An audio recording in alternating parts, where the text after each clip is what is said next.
Olá, sejam todos bem-vindos ao case da Juntos Somos Mais, do IAM Tech Day. Meu nome é Luiz Leles. Hoje a gente veio falar um pouco sobre os problemas, desafios e soluções que a gente encontrou ali relacionado à identidade dentro da Juntos Somos Mais. Beleza? Então, começando aí, eu sou Luiz Leles, né? Sou engenheiro de software na Juntos Somos Mais. Eu estou aqui hoje junto com o William Antunes, e esses são os nossos contatos aí. Fiquem à vontade para conectar, para dar uma olhada lá nos repositórios do GitHub, abrirem issues, e algumas POCs que a gente vai comentar aqui ao longo da apresentação, elas estão nos nossos GitHubs. Então, fiquem à vontade para conectar lá com a gente e mandarem as dúvidas também. Beleza? Então, fazendo primeiro uma introdução do que é Juntos Somos Mais, né? A Juntos Somos Mais, hoje em dia, é o maior ecossistema da construção civil no Brasil.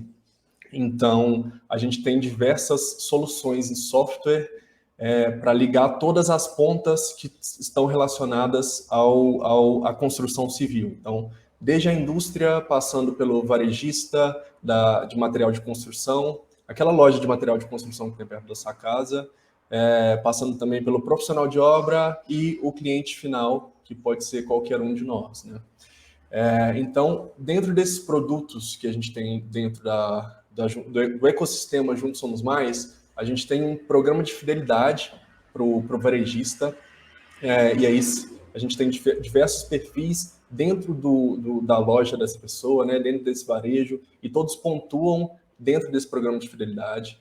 A gente tem também um programa de fidelidade para o profissional de obra, né, a pessoa que compra diretamente ali do varejo.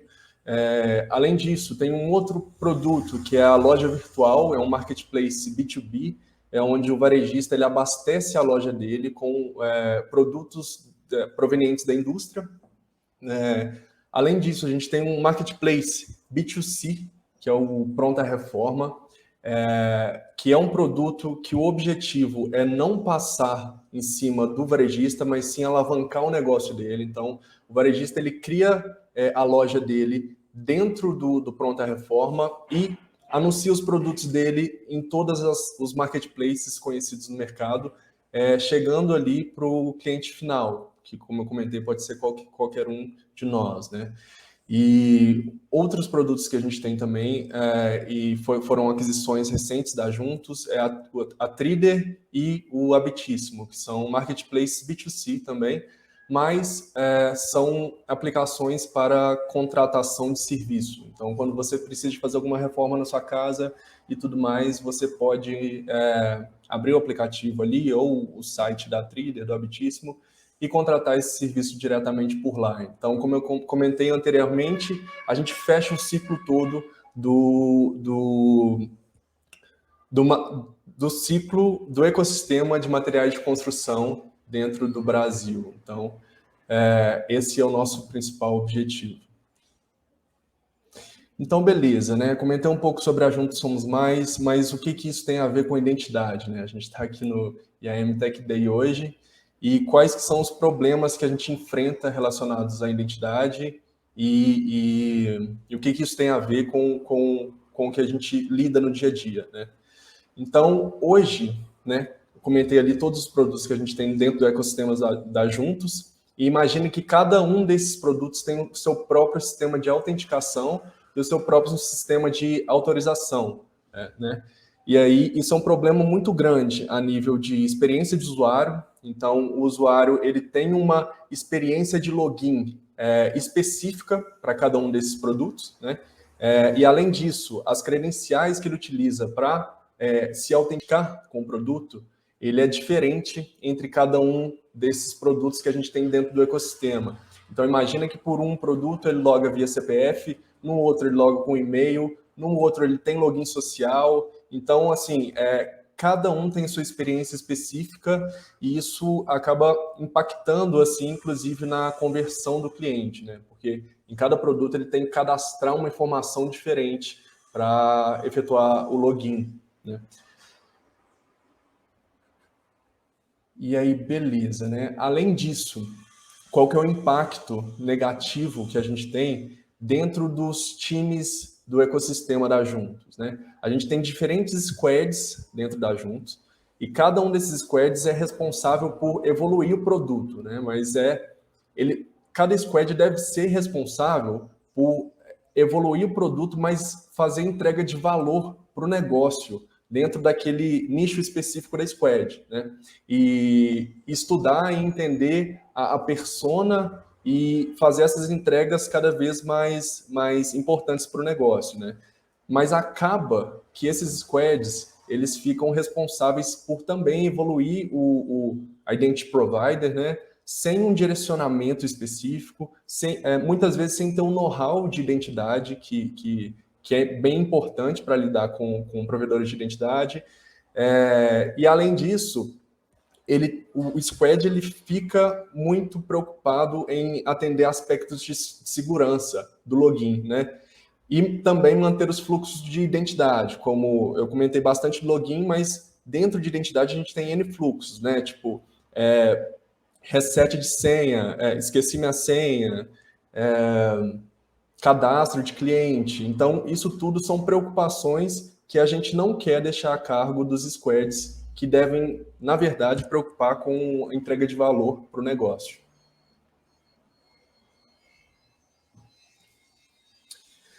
Dado isso, né, dados os problemas que eu comentei, a gente começou a procurar alguma solução para esses problemas, né? E além disso, a gente acabou esbarrando em diferentes desafios, né? Qual tecnologia a gente deveria escolher? Qual provedor de identidade a gente deveria escolher? Qual problema efetivamente que a gente estava tentando resolver, né? E aí vem esse primeiro ponto, a primeira capacidade crítica que veio na nossa cabeça, assim, né? Qual que é o verdadeiro motivo, qual que é o verdadeiro problema que a gente tenta resolver? Então, o problema que a gente tenta resolver é a questão do single sign-on, né? Então, imagina que um produto que está num domínio específico, né? Aí, no caso do diagrama, é o produto Acme, né? Ele tem o domínio produtoacme.com.br. O cliente final ele vai iniciar um fluxo de autenticação, né, com um provedor de identidade a partir desse produto. O usuário provou que ele é realmente quem ele diz ser, né? E aí ele navega para um outro produto do ecossistema. Agora esse produto está num outro domínio, né? Vai estar no domínio produtoxyz.com.br. Como não pedir para aquele usuário se autenticar de novo, né? Como a gente possibilita essa experiência de single sign-on? Essa é a principal capacidade crítica, é a principal problema que a gente queria resolver. E partindo dessa capacidade crítica, desse problema, a gente começou a destrinchar um pouco mais do que a gente estava procurando e outras capacidades críticas que a gente também considerava para tomar a decisão de qual tecnologia utilizar e para tomar a decisão de por onde seguir a nível de provedor de identidade, né? Então, ali, primeiro, o que a gente pensou, né? Seguindo aí esse mapa mental. Dado a experiência de single sign-on, a gente poderia seguir ou para um provedor de identidade de mercado já conhecido, ou desenvolver uma solução in-house, né? Desenvolver uma solução in-house não é o ideal, né? Por quê? Porque tem N termos de segurança que a gente tem que se preocupar. Então, teria que ter um time dedicado ali e um time com um know-how de segurança para lidar com N coisas que estão atreladas à identidade. Além disso, conformidade com ISOs e evolução da base de código acabou impossibilitando que a gente seguisse por essa abordagem, né? Então, a gente foi para a abordagem do provedor de identidade de mercado. Dado isso, a gente tinha duas possibilidades. Ou a gente assumia a infraestrutura e hospedava isso na on-premises, né? Só que a gente tem um time bem enxuto, né? A gente não tem um time de infraestrutura enxuto, então a gente não tem essa possibilidade. A gente sempre opta, nesses casos, por utilizar soluções SaaS, Software as a Service. Dado isso, né, a gente partiu para outros pré-requisitos que a gente queria atingir. Então, o primeiro deles é uma solução CIAM B2C consolidada. Então, esse é um aspecto importante. Aí tem até um comentário ali no slide do lado que é a diferença, quando a gente entra no mundo de provedor de identidade, assim, tem a diferença entre Internal Users Access Management e External Users Access Management. Então, quando você quer uma solução B2E, uma solução workforce, você procura um provedor de identidade para gerenciar o acesso das suas identidades internas, né, dos funcionários da sua empresa, por exemplo. Né? Então, esse é o tipo de solução que o Internal User Access Management resolve. Não é esse problema que a gente queria resolver. A gente queria resolver o problema de External Users Access Management. Né?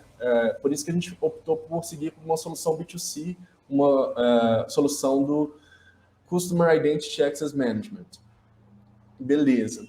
Além disso, qual que é a outra capacidade crítica que a gente queria atender? Né? Conformidade com padrões de mercado. Então, isso é bem importante. Hoje em dia, a gente tem o Auth 2.0 e o OpenID. Então, o provedor de identidade ou a solução de tecnologia que a gente ia optar, ela tem que seguir, tem que ter esses padrões, tem que seguir esses padrões, é muito importante. Além disso, conformidade com ISOs, a possibilidade de ter mais métodos de autenticação, como o FIDO, né, que é autenticação sem senha, do tipo por identificação de íris, identificação facial, digital, né?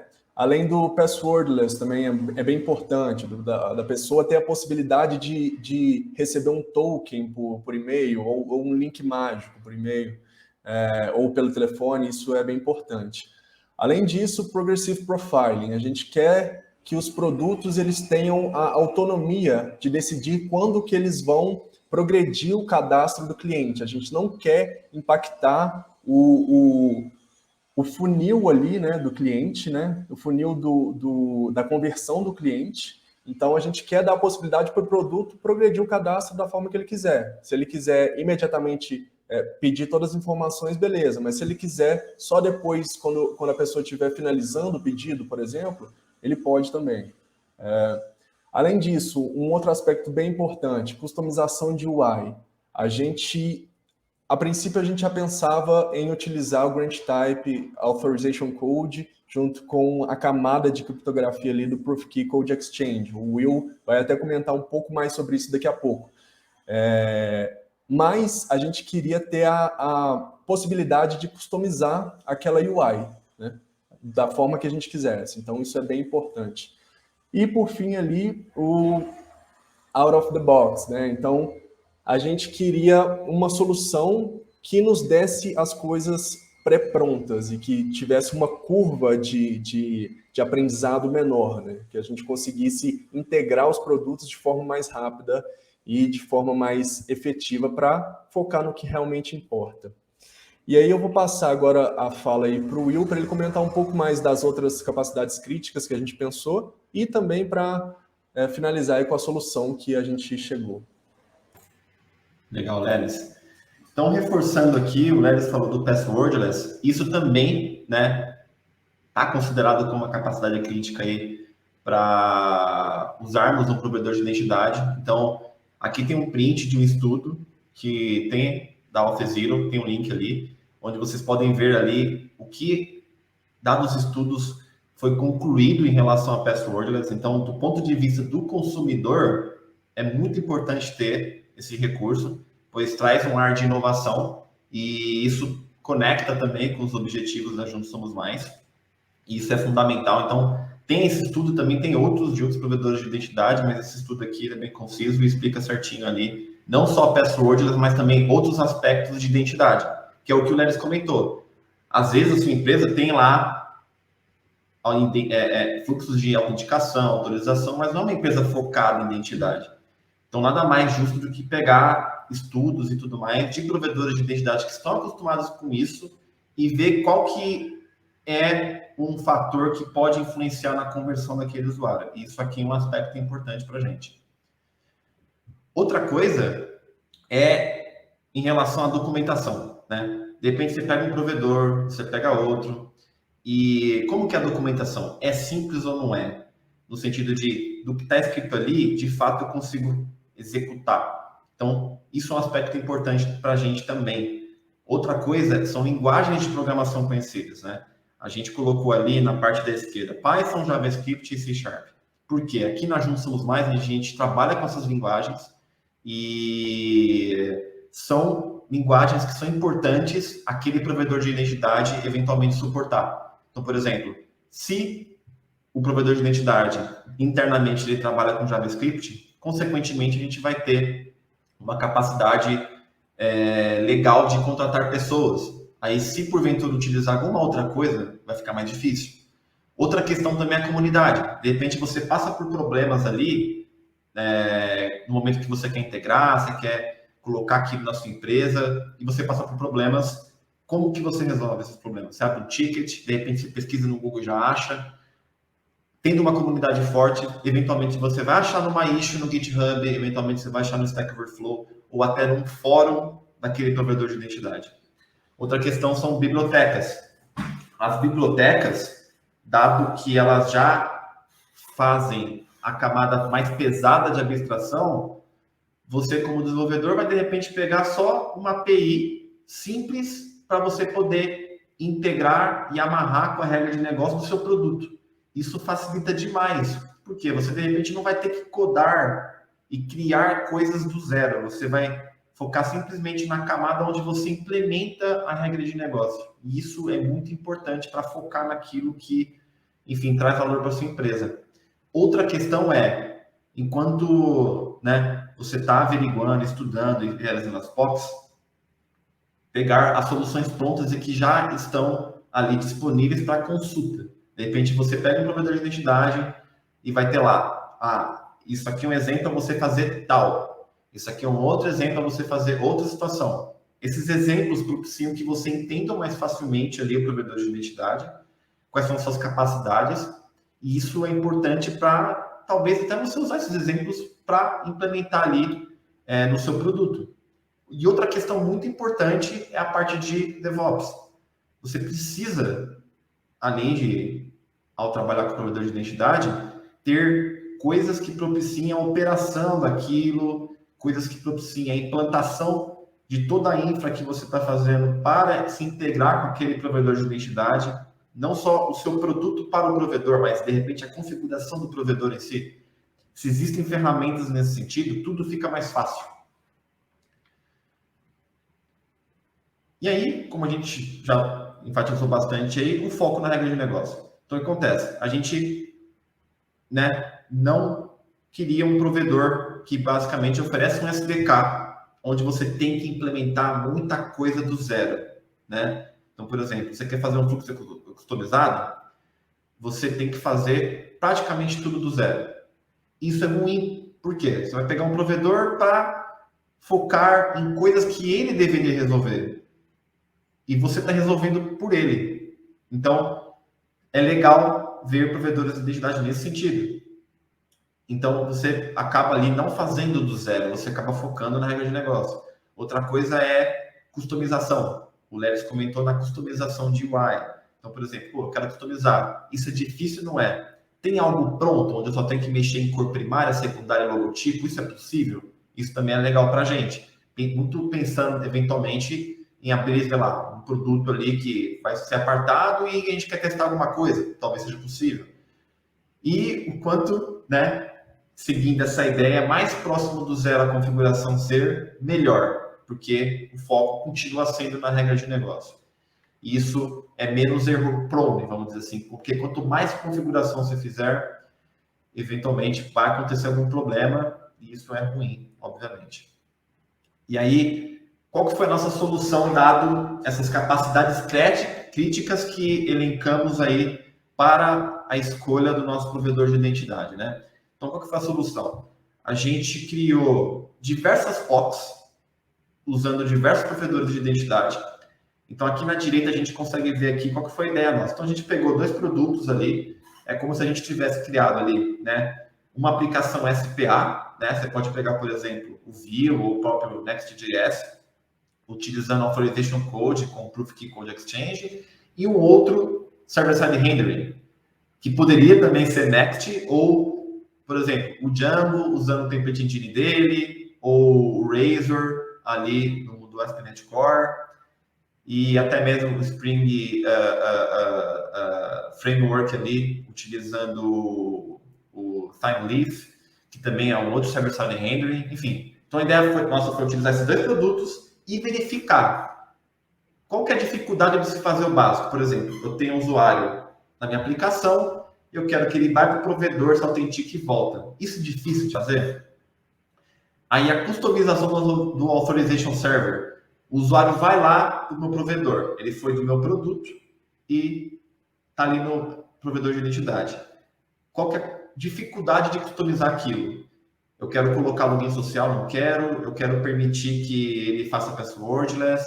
Eu quero que, dado uma condição, o provedor mude a interface. Então, isso daí é importante para a gente. O uso de bibliotecas. Então, por exemplo, se eu quero fazer o uso do Grant Type Client Credentials, eu tenho uma biblioteca para isso, onde eu só vou colocar o domínio do meu provedor, as minhas chaves e consumir. Isso está pronto ou tem que fazer do zero? Isso também foi um aspecto que a gente avaliou nas nossas POCs. Customização de fluxo, isso é importante. Então, o usuário, por exemplo, loga ele no provedor de identidade ao lugar, em vez de cair no produto, como que eu faço para ele cair em outro lugar porque de repente ele não confirmou o e-mail dele? Ou de repente ele vem a partir de um invite de um e-mail e isso ativou uma flag que permita mudar o fluxo. Então, isso também a gente avaliou nas POCs. E um outro aspecto de suma importância, obviamente, segurança. Então, segurança a gente viu também, obviamente, né, os provedores, por já serem focados nisso, eles acabam já atendendo muito bem ali o aspecto de segurança, mas a gente viu também. Porque, por exemplo, eu quero colocar um proxy na frente e permitir ali que eu tenho coisas de segurança. Ou o provedor já fornece isso para a gente. Como que funciona isso daí, né? Então, foi um aspecto que a gente avaliou também. E aí, configuração das integrações, né? O que acontece? Quando você tem ali os produtos e você quer fazer coisas no provedor de identidade, você tem que ver como que eu configuro o passwordless. Aí, a pessoa usa passwordless, one-time password. Eu quero enviar o código por celular, eu quero via SMS, eu quero enviar via WhatsApp, via Telegram, via alguma coisa. É possível configurar isso? Qual que é a dificuldade? Também disparo por e-mail. Você tem lá os templates de e-mail. Como que eu configuro o gateway para disparar? E os templates daquele e-mail ali? Ele pode ser customizado? Dá para configurar para ser customizado condicionalmente dado um produto? Isso também foi algo que a gente avaliou. E aí você pega também os ambientes. Os ambientes também, putz, você pega lá. Você de repente tem staging e production. Como que é configurar isso manualmente? É intuitivo? Você precisa consultar constantemente a documentação? Exige muito? Como que é isso também? É automatizado? Por exemplo, o provedor de identidade, ele tem Terraform? Ele tem alguma coisa diferente de Terraform que permite isso? Ou no final você tem que chamar a API REST para fazer a sua esteira de configuração e implantar o seu provedor de identidade ali do jeito que tem que ser para casar com o teu produto, né?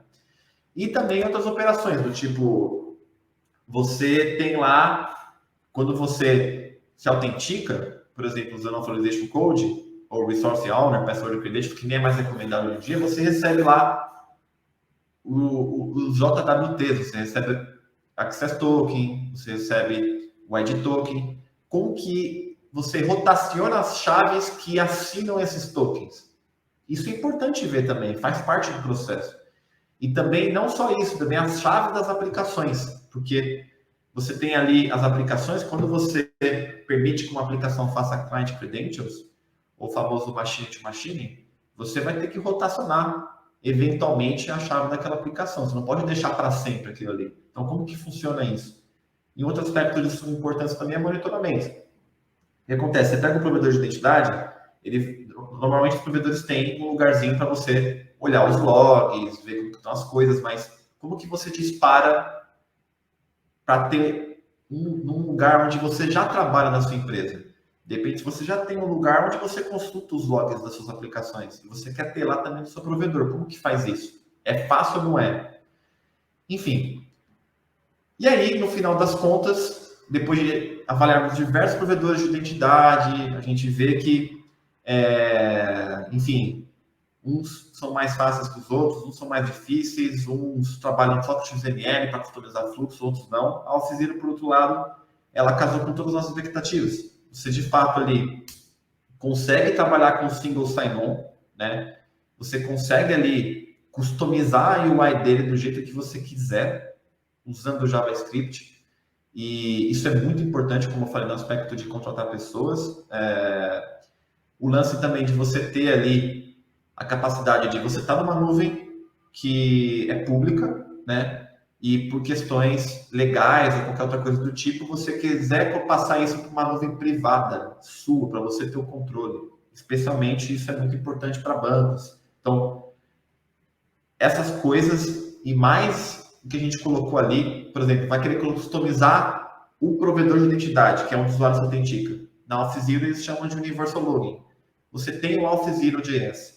Então, o Auth0.js você consegue customizar ali 100%. E você também tem o New Universal Login, que é o que você nem precisa customizar, já está pronto. Você mexe em cor primária, logotipo, você pode mexer, atualizar aquilo ali com Liquid, que é uma template engine escrita em Ruby. Isso é muito bom, muito legal. E tem o lance também do Auth0 Deploy CLI. Com isso, você consegue fazer a gestão do seu provedor de identidade, do seu tenant. Você consegue configurá-lo a ponto de falar, cara, eu vou ter esses produtos, eu vou ter esses grant types, eu vou ter tais configurações em relação a MFA, eu vou ter tais provedores para disparar e-mail e por aí vai. E também suporta Terraform. Se vocês pesquisarem, Auth0 já suporta Terraform, eles criaram um provedor oficial recentemente no Terraform, então eles suportam. A gente optou pelo Auth0 Deploy CLI, mas por que não Terraform? É possível. E é isso, pessoal, que a gente tem para falar com vocês aí.